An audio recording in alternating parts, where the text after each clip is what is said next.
नमस्कार विद्यार्थी मित्रांनो, आज आपण SYBAच्या या वर्गामध्ये पेपर नंबर 2चा सिलेबस या अगोदरच्या व्हिडिओमध्ये पाहिला होता। आता आपल्याला SYBA पेपर नंबर 3 मध्ये 3चा जो सिलेबस आहे तो पाहायचा आहे। द्वितीय वर्ष कला अभ्यासपत्रिका क्रमांक 3 च्या अभ्यासक्रमातील तिसऱ्या आणि चौथ्या सत्रासाठी एकूण 4 नव्या अभ्यासपत्रिका आपल्याला अभ्यासायच्या आहेत। त्यामध्ये 301 भाषा आणि भाषाभ्यास, 401 मराठीच्या बोलीचा अभ्यास, आगरी बोली, 402 मराठीच्या बोलीचा अभ्यास मालवणी बोली, 403 मराठीच्या बोलीचा अभ्यास वाडवळी बोली नेमण्यात आलेल्या आहेत। यापैकी तिसऱ्या सत्रासाठी अभ्यासपत्रिका क्रमांक 301 भाषा आणि भाषाभ्यास ही सर्व महाविद्यालयांसाठी अनिवार्य आहे आणि चौथ्या सत्रासाठी 3 पर्यायी स्वरूपाच्या अभ्यासपत्रिका नेमल्या आहेत।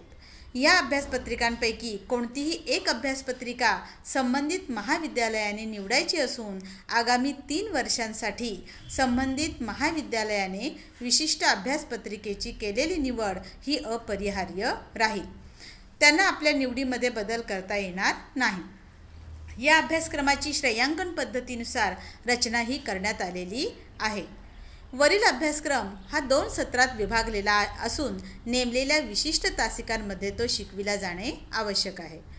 सत्र 4 साठी महाविद्यालयांना 401 मराठीच्या बोलीचा अभ्यास आगरी बोली, 402 मराठीच्या बोलीचा अभ्यास मालवणी बोली आणि 403 मराठीच्या बोलींचा अभ्यास वाडवळी बोली या 4 अभ्यासपत्रिकांपैकी कोणत्याही एकाच अभ्यासपत्रिकेची निवड करावी लागेल।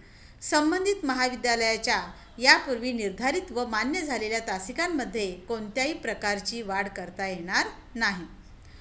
सत्र 3 साठी आपल्याला जो अभ्यासक्रम अभ्यासायचा आहे तो म्हणजे भाषा आणि भाषाभ्यास।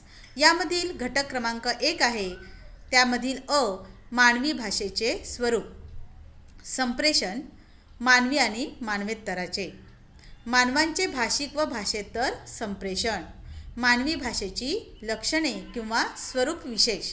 आता मानवी भाषेची लक्षणे कोणती आहेत किंवा स्वरूप विशेष कोणती आहेत तर ध्वन्यात्मकता, चिन्हात्मकता, यादृच्छिकता, सर्जनशीलता, प्रत्यक्षातीतता, सामाजिकता, परिवर्तनशीलता इत्यादी। त्याचबरोबर मानवी भाषेच्या व्याख्या देखील आपल्याला पाहायच्या आहेत। घटक 1 मधील आ आहे भाषेची विविध कार्ये। यामध्ये आपल्याला रोमान याकबसनचे संप्रेषणाचे नमुना रूप आणि 6 भाषिक कार्ये पाहायची आहेत। ही 6 भाषिक कार्ये कोणती तर निर्देशात्मक, आविष्कारात्मक, परिणामनिष्ठ, सौंदर्यात्मक, संपर्कनिष्ठ आणि अतिभाषात्मक। घटक 2 मध्ये अ भाषा, समाज आणि संस्कृती।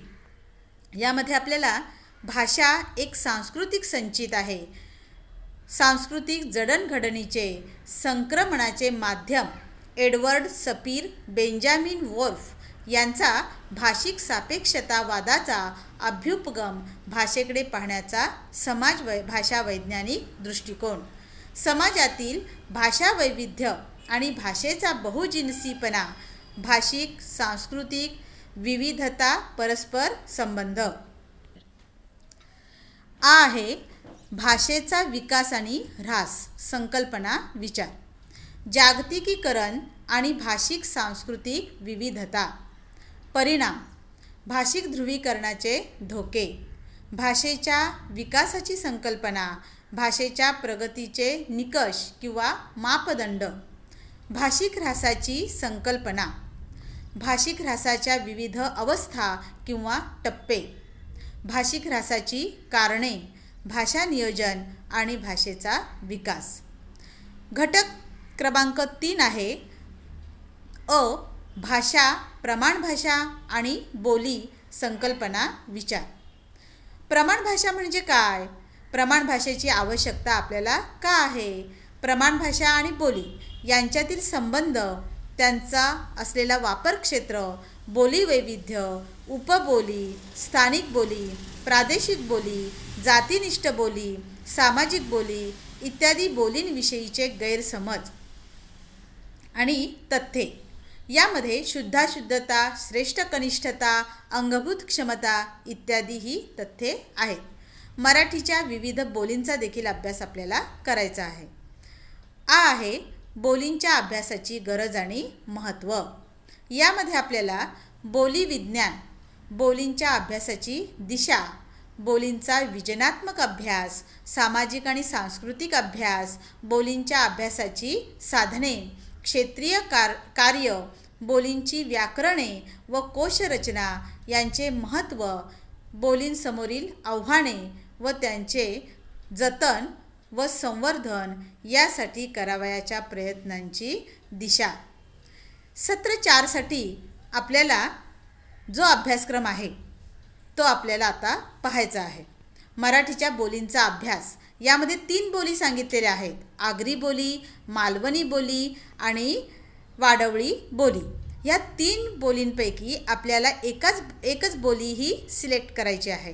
त्यामध्ये आपण आगरी बोली ही सिलेक्ट करायची आहे. यावर्षी सत्र 4 साठी तुम्हाला जे असेल ती म्हणजे आगरी बोली.